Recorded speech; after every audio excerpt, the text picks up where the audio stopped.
Problemado sa kanilang kabuhayan ang ilang nagtitinda sa isang palengke sa Ginubatan, Albay.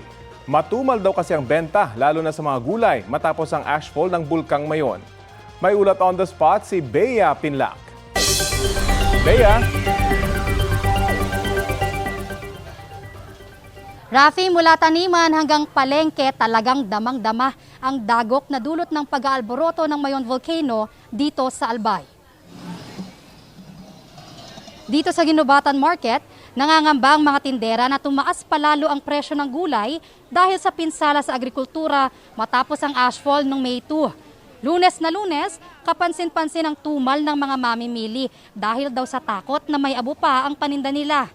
Kung tumaas pa raw ang presyo ng mga gulay na kinukuha nila sa mga taniman dito sa Albay, lalo pang tutumal ang dating ng mga mamimili at titindi pa ang kanilang pagkalugi. Ayon sa Provincial Information Office, may 20,600 na rural workers na apektado ng ashfall dito sa Albay ang makatatanggap ng 4,550 pesos na financial assistance mula sa DOLE.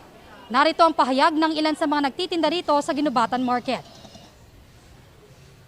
Yung mga paninda namin dito may mga abon na. Saka yung mga pananim namin may mga abon na natuyo na yung mga pananim. Kaya nagmahal yung presyo ng paninda. Ganito lang. Araw-araw tinda. Kaya naman.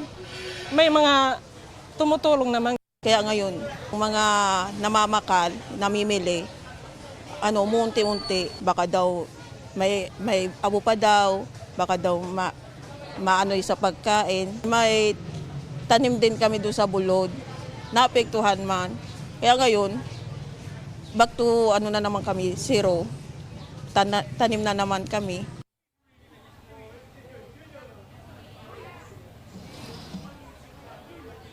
Rafi, ayon sa Ginubatan LGU, magre-request na rin sila sa DSWD para makatanggap din ng financial assistance ang mga nagtitinda sa mga ashfall affected na palengke sa kanilang bayan. Yan ang latest mula rito sa Ginubatan, Albay. Balik sa iyo, Rafi. Maraming salamat, Bea Pinlac.